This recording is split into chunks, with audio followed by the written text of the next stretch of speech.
TPL Telugu political league. ఈ league లో ఇప్పుడు ఫ్రెష్ మ్యాచ్ మొదలైంది. మొన్నటి వరకు కాంగ్రెస్ టీంలో ఉన్న senior batsmen Jeevan Reddy pink team BRS లో చేరాక బ్యాటింగ్ తో రఫ్ఫాడించేస్తూ ఉన్నారు.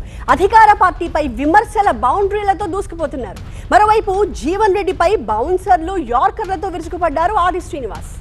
కాళేశ్వరం ప్రాజెక్టు చుట్టూ విమర్శలు గుప్పించుకుంటున్నారు బీఆర్ఎస్ కాంగ్రెస్ నేతలు. ఫ్రెష్ గులాబీ లీడర్ జీవన్ రెడ్డి కాంగ్రెస్ పై ఓ రేంజ్ లో మండిపడుతున్నారు. పీస్ ఘోష్ కమిటీపై హైకోర్టు తీర్పు ప్రభుత్వానికి చెంపపెట్టు అన్నారు. ఇప్పటికైనా రేవంత్ కళ్లు తెరిచి కుంగిన పిల్లర్లను రిపేర్ చేయించాలని డిమాండ్ చేశారు బీఆర్ఎస్ జనరల్ సెక్రటరీ.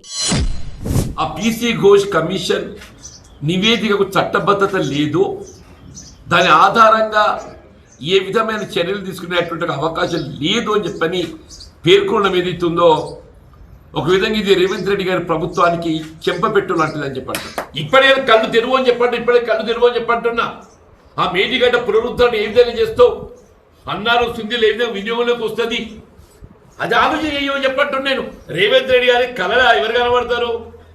కేసీఆర్ కనబడతారు. అబ్బా కూడా మళ్ళీ కేసీఆర్ అని చెప్పాలి. కేసీఆర్ జీవన్ రెడ్డి వ్యాఖ్యలపై మండిపడ్డారు ప్రభుత్వ విప్ ఆది శ్రీనివాస్. కాళేశ్వరం పీసీ ఘోష్ కమిషన్ పై జీవన్ రెడ్డి మాటలను తీవ్రంగా ఖండిస్తున్నామన్నారు. ఘోష్ కమిషన్ పై అబద్దాలు మాట్లాడారని విమర్శించారు. కాళేశ్వరం ఎత్తిపోతలు కాదు తిప్పిపోతల పథకమని అన్నది మీరే కదా అంటూ జీవన్ రెడ్డికి కౌంటర్ ఇచ్చారు. రకంగా కాళేశ్వరం ఎత్తిపోతలు కాదు తిప్పిపోతల పథకం చెప్పండి మీరు అన్నారు కదా.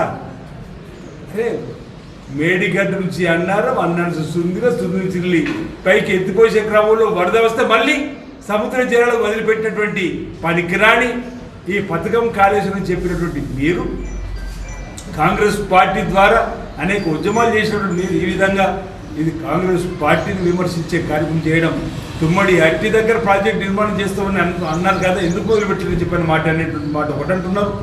రెండోది కాళేశ్వరం దగ్గర కుంగిపోయినటువంటి పిల్లర్ దగ్గర ఇప్పుడు డోర్ 2 పిల్లలు కుంగిపోయినా కొంచెం డబ్బు పెడితే అయిపోతుంది కదని చెప్పండి. ఆ రోజు మీకు తెలియదా జీవన్ రెడ్డి గారు అడుగుతున్నా. మేడిగడ్డ విషయంలో నిపుణుల సూచన మేరకే ప్రభుత్వం ముందుకు వెళ్తోందన్నారు ఆది శ్రీనివాస్. నేషనల్ డ్యామ్ సేఫ్టీ అధికారులు మేము చెప్పేదాకా ఒకవేళ వారు చెప్పకంటే ముందు మొదలు పెడితే మళ్ళీ ఏమన్నా అయితే ఇదే బీఆర్ఎస్ పట్టి గగ్గోలు పడే అవకాశం ఉంటుంది. కాబట్టి 148 మీటర్లకే వాడుకోవచ్చు. మహారాష్ట్ర ప్రభుత్వం అనుమతించలేదు. ఇక్కడ 300 టీమ్స్ దొరుకుతుందని చెప్పి కేసీఆర్ బ్రహ్మాండమైనటువంటి పథకాన్ని ఆ రోజు ఎందుకు కాంగ్రెస్ ఉన్నప్పుడు తప్పు పట్టేది, ఈరోజు ఎందుకు మెప్పు కోసం మాటలుగా మెచ్చుకుంటున్నారో ప్రజలకు రైతాంగానికి సమాధానం చెప్పాలి. సిబిఐ విచారణను అడ్డుకునేందుకు బీఆర్ఎస్ ప్రయత్నాలు చేస్తోందని ఆరోపించారు ఆది శ్రీనివాస్.